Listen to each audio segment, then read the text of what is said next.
Hi friends, welcome back to happy moments. ഇന്ന് ഭയങ്കര ഹാപ്പിയാണ്. ഇന്ന് കണ്ടില്ലേ, ഗണപതി ഭഗവാൻ വീട്ടിൽ വന്നിട്ടുണ്ട്. വിനായക ചതുർത്ഥിയാണെന്ന്. വിനായക ചതുർത്ഥിയുടെ അന്ന് നമ്മൾ അതിൻ്റെ തലേദിവസേ ഗണപതി ഭഗവാനെ കൊണ്ടുവന്നതിന് ശേഷം നമ്മൾ പിറ്റേ ദിവസം ഇതേപോലെ രാവിലെയും വൈകുന്നേരവും പൂജ തുടങ്ങിയ 10 ദിവസത്തേക്ക് പിന്നെ പൂജയാണ് കേട്ടോ. ഇതേപോലെ നമ്മൾ രാവിലെയും വൈകുന്നേരം പൂജ ചെയ്യും. അപ്പോൾ രാവിലെ ഗണപതി ഭഗവാന് വെക്കുന്ന പ്രസാദം എന്ന് പറയുന്നത് ഗണപതി ഭഗവാൻ ഇഷ്ടമുള്ള അവല്, മലര്, തേങ്ങ, പഴം, ശർക്കര, കൽക്കണ്ടം, ഇങ്ങനത്തെ കുറേ സാധനങ്ങളാട്ടോ ഗണപതി ഭഗവാന് വെക്കുന്നത്, പൂജയ്ക്ക് നമ്മൾ പ്രസാദമായിട്ട് വെക്കുന്നത്. അപ്പം അതെല്ലാം ഒരുക്കണം. പിന്നെ നമ്മൾ ചന്ദനം, കുങ്കുമം, ഭസ്മം ഇതെല്ലാം കലക്കി വെക്കും തൊടാൻ വേണ്ടിയിട്ടുള്ളത്. പിന്നെ കർപ്പൂരം കത്തിക്കാനുള്ളത്. പിന്നെ ആദ്യത്തെ ദിവസമാണ്, അപ്പം വിളക്ക് കത്തിച്ചിട്ടില്ല. അപ്പം അത് കത്തിക്കുന്ന പൂജാരി വന്നിട്ടോ കത്തിക്കുന്നത്. പൂജാരി ആരാന്നല്ലേ? മോൻ തന്നെയാട്ടോ. മോനാണ് ഇപ്പം പൂജ ചെയ്യുന്നത് ഈ ഗണപതി ഭഗവാന്റെ. അപ്പം അതെല്ലാം റെഡിയാക്കുക.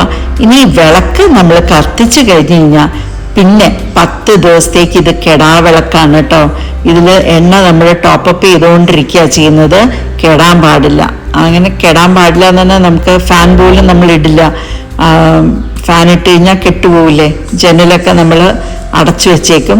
എന്ന് വെച്ച് കഴിഞ്ഞാൽ ഇത് കെട്ടുകഴിഞ്ഞാൽ നമുക്ക് അത്ര നല്ലതല്ല എന്നാണ് പറയുന്നത്. അപ്പം അത് കാരണം ഇത് കെടാവിളക്കായിട്ട് നമ്മൾ ഇതിന് എണ്ണയൊക്കെ നോക്കി രാത്രിയൊക്കെ ടോപ്പപ്പ് ചെയ്തിട്ട് ഇടയ്ക്ക് രാത്രി ഒന്ന് എണീറ്റ് നോക്കുകയൊക്കെ ചെയ്യും കേട്ടോ. അതേപോലെയാണ് നമ്മൾ 10 ദിവസം ഇത് കൊണ്ട് നടക്കുന്നത്.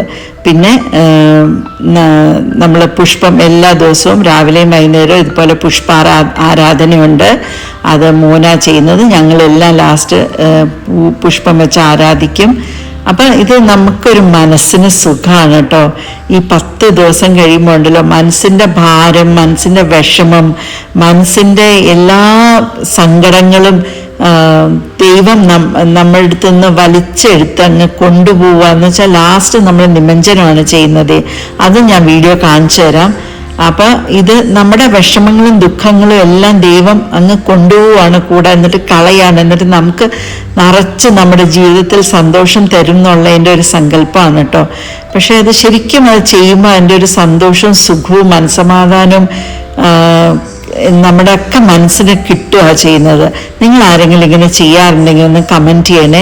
ഇതിപ്പോൾ ഞങ്ങൾ തുടങ്ങിയിട്ടൊരു 20-22 വർഷമായി. ഇങ്ങനെ എല്ലാ വർഷവും വിനായക ചതുർത്ഥിയുടെ ആ സമയത്ത് നമ്മൾ പൂജ ചെയ്തിട്ട് ഇതുപോലെ നിമഞ്ജനം 10 ദിവസം കഴിഞ്ഞ് നിമഞ്ജനം ചെയ്യണേ. പിന്നെ ഇതുപോലെ മോന് പ്രസാദം ഊട്ടുകയാണ് ഭഗവാനെ. എന്നിട്ട് പിന്നെ വരുന്നത് ദീപാരാധനയാട്ടോ. ദീപാരാധന ആരത്തി കൊടുത്ത് നമ്മൾ ദീപാരാധന കഴിഞ്ഞ് ആ ആരത്തി തൊട്ട് തലയെ വെച്ച് അനുഗ്രഹം വാങ്ങിക്കുക ചെയ്യുന്നത്. അപ്പോൾ ഇതേപോലെ നിങ്ങൾ ആരെങ്കിലും ചെയ്യാറുണ്ടെങ്കിൽ ഒന്ന് കമൻറ്റ് ചെയ്യണേ. അപ്പം എല്ലാവർക്കും വിനായക ചതുർത്ഥിയുടെ ആശംസകൾ. Stay happy, stay blessed. Bye. See you with my next video soon. Bye. നിമഞ്ജനത്തെ വീഡിയോ വേറെ ആയിട്ട് ഇടാം കേട്ടോ.